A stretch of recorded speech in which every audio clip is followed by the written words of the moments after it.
Amen. Bien-aimés, nous sommes dans la grâce que nous puissions encore nous rencontrer aujourd'hui, que Dieu a permis encore que nous puissions parler de la part de Ainsi dit l'Éternel. C'est lui qui nous donne la force, c'est lui qui nous permet que nous puissions nous rencontrer en ces jours, parce que tous les jours est une victoire pour nous qui sommes encore debout.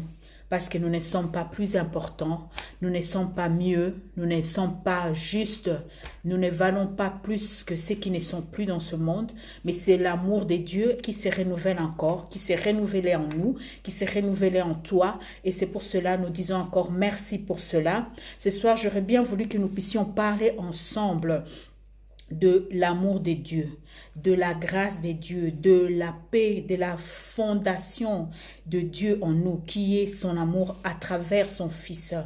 Nous pouvons ensemble parler de le serpent de Rein, le serpent de Rein qui a été élevé dans les déserts, qui a été élevé et que Dieu avait dit à Moïse de fabriquer un serpent de rein, un serpent qui pouvait donner la guérison à tous les peuples d'Israël qui pouvaient regarder par ce serpent et avaient la vie. Donc cette histoire, nous le retrouvons dans le livre de Nombre. Nombre, donc c'est dans l'Ancien Testament, dans le livre de Nombre, précisément 21. Donc nous pouvons commencer au premier verset et nous descendons et nous allons voir cette histoire du serpent de rein, où que Dieu a pu dire à Moïse de mettre un serpent de rein sur un bâton et de lever ce serpent dans le désert, et toute personne qui regardait vers le serpent avait la guérison. Donc l'histoire nous raconte comment est-ce que le Cananéen combattait avec le peuple d'Israël. Donc le peuple avait prié d'abord, avait demandé à Dieu de leur donner la victoire, et s'ils avaient la victoire, ils allaient prendre la ville en dépourvu. Donc, c'est-à-dire, ils allaient récupérer toutes les richesses et ils allaient donner ça pour Dieu, pour la gloire des dieux. Nous voyons comment Dieu a exaucé leurs prières. Ils ont battu les Cananéens, et ils ont reçu la victoire. Malgré cela, ils ont quand même été ingrats parce que dans les déserts, ils ont passé dans les déserts toujours en train d'aller rechercher, toujours en train d'aller vers la terre promise que Dieu les avait promis. En étant dans les déserts, ils ont été impatients. Comme nous savons, le peuple israélien, c'était un peuple têtu, qui était toujours impatient, toujours contre Dieu, toujours. Mais Dieu les aimait tellement qu'il manifestait son amour à chaque fois que le peuple était contre lui. Il envoyait toujours une solution. Et là, nous voyons que là, Dieu a été vraiment n'était pas très content. Donc du coup, il les a envoyés dans les déserts des serpents brûlants. Donc ces serpents les mordaient et les tuaient. Ces serpents les mordaient et les tuaient parce que le peuple d'Israéliens avait parlé contre Dieu et contre Moïse. Moïse qui était pas leur sauveur, mais c'est lui qui les a libérés de l'Égypte et qui les a amenés vers la terre promise. C'était l'homme que Dieu avait choisi pour conduire son peuple, pour les amener dans la terre promise. Et nous voyons comment Dieu parlait face à face avec Moïse.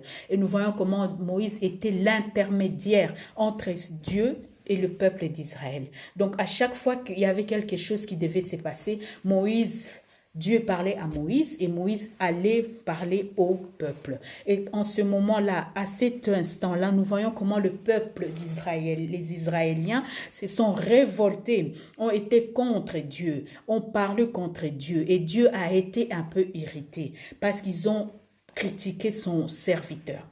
Donc Dieu les a envoyés des serpents, les serpents d'Aran, les serpents les ont mordus, les ont tués en grand nombre. Mais étant donné qu'ils ont quand même supplié Moïse d'aller demander à Dieu de leur pardonner. Donc Dieu a donné l'ordre à Moïse en disant: construis-moi un serpent d'airain, et avec ces serpents, mets-le sur un bâton, monte sur le désert, et toute personne, tout enfant d'Israël qui regardera vers le serpent d'airain aura sa guérison.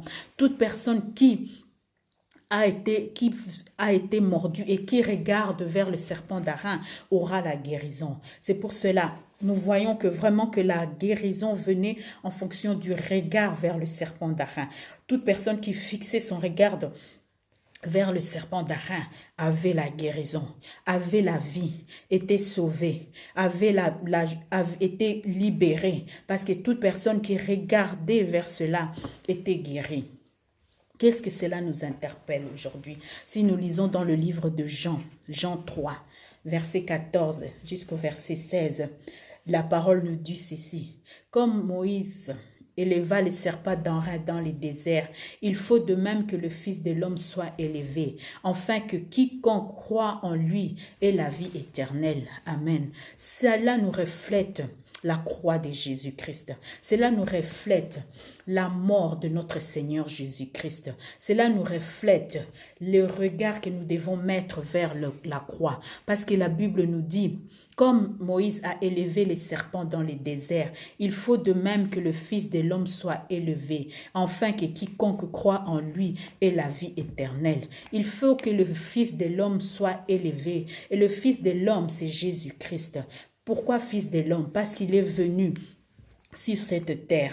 Il a vécu comme un homme, mais tout en étant Dieu. Il a vécu comme toi et moi, mais il n'a jamais péché. Il a vécu comme nous, mais tout en étant Dieu. Mais il devait se donner, il devait se sacrifier, il devait être cloué à la croix pour que toi et moi aujourd'hui nous soyons appelés enfants de Dieu, pour que toi aujourd'hui nous ayons la vie éternelle. Comme le serpent d'airain a été élevé par Moïse dans les déserts, toute personne qui regardait vers le serpent d'airain avait la vie éternelle. Cette parole nous reflète et nous dit ceci. Nous tous, nous devons fixer nos regards vers Jésus-Christ. Nous devons fixer nos yeux pour avoir la vie vers Jésus-Christ, la vie éternelle. Cette vie après, nous allons mourir, mais nous aurons, ceux qui sont en Christ seront ressuscités et ils auront la vie éternelle. Aujourd'hui, cette parole nous interpelle en nous disant, nous devons tous fixer notre regard vers la croix qui est Jésus-Christ. Il n'est plus sur la croix, mais nous devons fixer nos regards vers le Fils de Dieu. C'est lui qui nous donne la vie. La Bible dit, il n'y a qu'un seul chemin qui mène vers le Père, c'est Jésus-Christ. Si tu crois, tu seras sauvé. Si tu crois, tu auras la vie éternelle. Nous n'avons qu'aujourd'hui à fixer notre regard vers le Fils. Le nom qui nous a été donné, c'est Emmanuel, c'est lui qui est au milieu de nous, c'est lui qui nous a donné la vie, c'est Jésus-Christ. Nous devons seulement croire et nous aurons la vie. Mais que faut-il faire pour croire? Il faut croire, il faut confesser que Jésus-Christ est notre Seigneur et notre Sauveur. Mais la croyance là, c'est que nous devons fixer nos regards vers le Fils. Nous devons fixer nos regards vers la croix. Nous devons fixer nos regards vers l'Éternel. Nous devons fixer nos regards vers Jésus-Christ parce qu'il est la seule solution. Il est la seule qui peut nous donner la guérison. Il est la seule qui peut nous donner la paix. Il est la seule qui peut nous donner la vie. Parce que dans les déserts, nous voyons que les Israéliens, toute personne qui était mordue, toute personne qui avait une blessure, devait seulement fixer son regard vers l'Éternel, devait seulement fixer son regard vers les serpents d'airain et il avait la vie éternelle. Cela nous dit aussi que nous devons fixer nos regards vers Christ pour que nous puissions avoir la guérison, cette guérison physique, cette guérison spirituelle, cette guérison que nous avons besoin. Tu as besoin d'être guéri. J'ai besoin d'être guéri. Mais qui me donnera cette guérison? Qui me donnera cette paix? Qui me donnera ce que le monde ne peut pas me donner? Qui me donnera ce que mes parents ne peuvent pas me donner? Qui me donnera ce que mon mari ne peut pas me donner, qui me donnera ce que mes enfants ne peuvent pas me donner. Seul Jésus-Christ nous donne cela. Seul Jésus-Christ nous donne la vie. Nous devons fixer nos regards vers l'Éternel. Nous devons fixer nos regards vers Jésus-Christ parce que la parole de Dieu nous dit dans Jean 3, à partir du verset 14 jusqu'au verset 16, Moïse éleva les serpents dans les déserts. Il faut de même que le Fils de l'homme soit élevé, afin que quiconque croit en lui ait la vie éternelle. Nous sommes dans la période pastorale de Pâques. Christ est mort, il est ressuscité, il est assis à la droite du Père, il intercède pour nous, mais nous, Cela devait se réaliser. C'était une prophétie qui prévoyait déjà, qui nous voyait déjà qui nous montrait déjà l'ombre de Christ, qui nous montrait que un homme, Christ devait mourir, Jésus-Christ devait venir pour que nous ayons la vie, pour que l'humanité soit sauvée, pour que l'humanité ait la vie éternelle. Il doit y avoir un sacrifice. Et ce sacrifice, c'était Jésus-Christ. Et ce sacrifice, Dieu a envoyé son Fils unique, Jésus-Christ, pour qu'il soit cloué à la croix, pour que la croix soit notre délivrance. La croix est une délivrance. La croix est une délivrance. La croix est une relation. La croix est une nouvelle alliance. C'est une alliance entre Dieu et les enfants de Dieu. Si tu crois à la croix, si tu crois que Jésus-Christ est mort et il est ressuscité le troisième jour, tu auras la vie éternelle. Parce que quiconque croit en cela est sauvé. Quiconque croit en cela est révélé et ressuscité avec Christ. Parce que nous sommes morts et nous sommes ressuscités avec lui. Si tu crois que Jésus-Christ est le Fils de Dieu, si tu l'acceptes dans ta vie comme ton Seigneur et ton Sauveur, alors tu seras sauvé, alors tu auras la vie, alors tu seras guéri, alors tu verras que ta vie ne sera pas la même, tu auras la guérison, tu auras la vie, parce que l'homme que nous ne sommes que créés par Dieu. Nous avons été tous créés par Dieu. Nous sommes tous des créatures. Comme Dieu a créé le ciel, il a créé la terre, il a créé la mer, il a créé les oiseaux, il a créé les animaux, il a créé tout les choses que nous voyons. Nous sommes aussi parmi les créatures de Dieu, mais nous ne sommes pas tous enfants de Dieu. Nous ne sommes pas tous enfants de Dieu. Nous sommes appelés à être enfants de Dieu. Ceux qui étaient déjà prédestinés à être enfants de Dieu sont enfants de Dieu. Mais pour cela, tu dois revenir, tu dois voir, tu dois croire que le Fils de l'homme est venu et qu'il est mort et qu'il est ressuscité. Nous sommes de ceux qui sont appelés à croire, à revenir à Dieu. Même si nous avons tous été créés, mais nous ne sommes pas tous enfants de Dieu. Il y a des prédestinés. Il y a ceux qui sont prédestinés à être enfants de Dieu.